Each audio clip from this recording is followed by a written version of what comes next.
These days, there are so many things I've been thinking about as I reflect on my life to date. I remember a lot of things, friends and family, acquaintances, people I knew, people who I didn't know, told me in the past. More often than not, one of those things that comes back to me over and over again is about living in the moment. Anytime you share an idea with other people or you share a challenge or problem with them, some of them will quickly ask, are you living in the moment? When I asked the question, what would you mean about living in the moment? A diversity of answers come. But the one that stays with me through to today is, hey, tomorrow is not ours. Yesterday is gone. Today is yours, so live in the moment. But that makes a lot of sense, living in the moment. As I tried to do that, I realized that I came to a point in my life where living in the moment concept became a fascination of mine.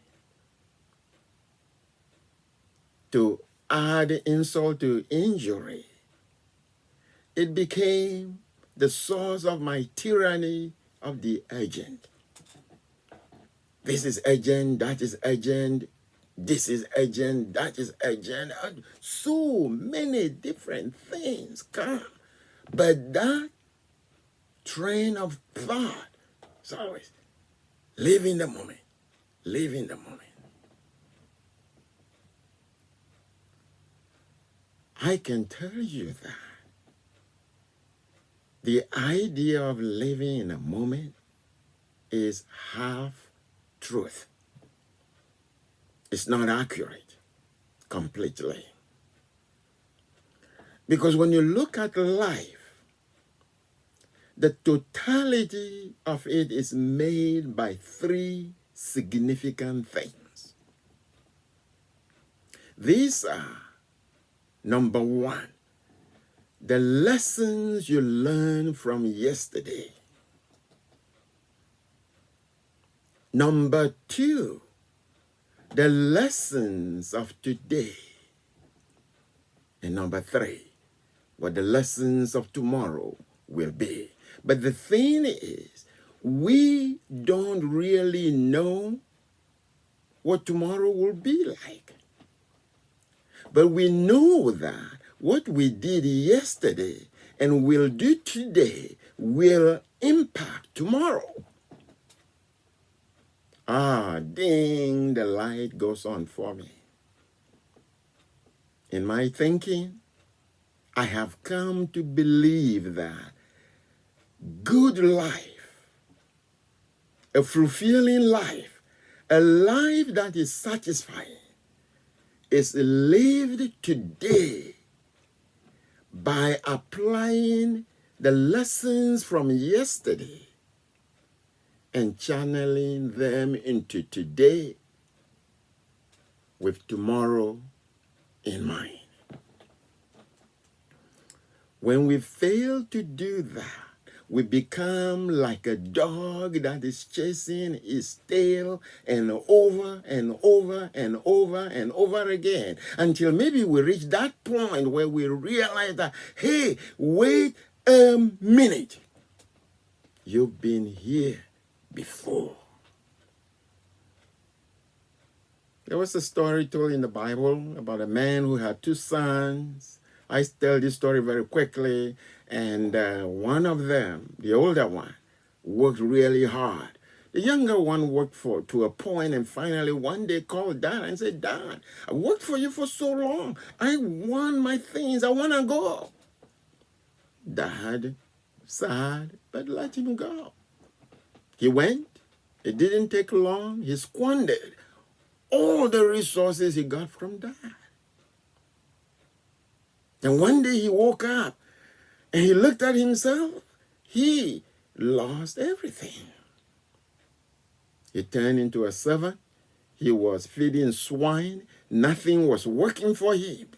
But then he told himself, I can't take it anymore. Thinking about yesterday and today and tomorrow, I need to go back home. Well, he took off. He went back home. And guess what? Things changed and changed for the better. It doesn't necessarily imply that living in the moment changes anything for the better or for the best all the time.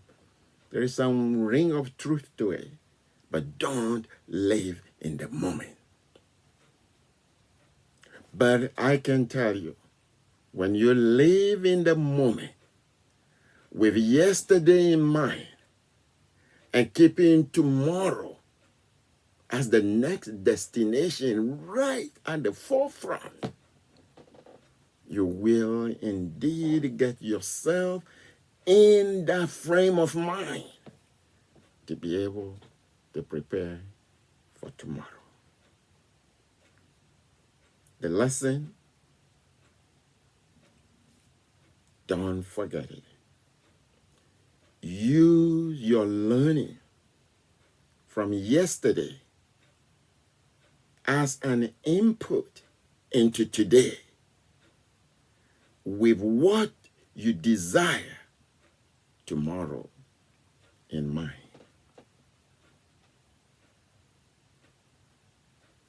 You will never, ever go wrong. Let me say that again. Yesterday as an input into today with tomorrow's attainment as the outcome. For when you do,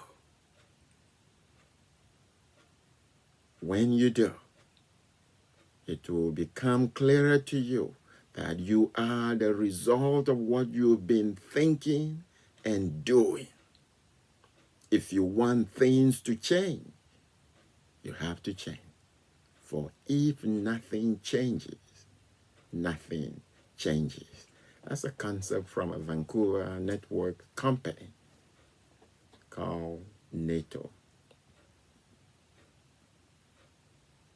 Keep going and never, ever looking back.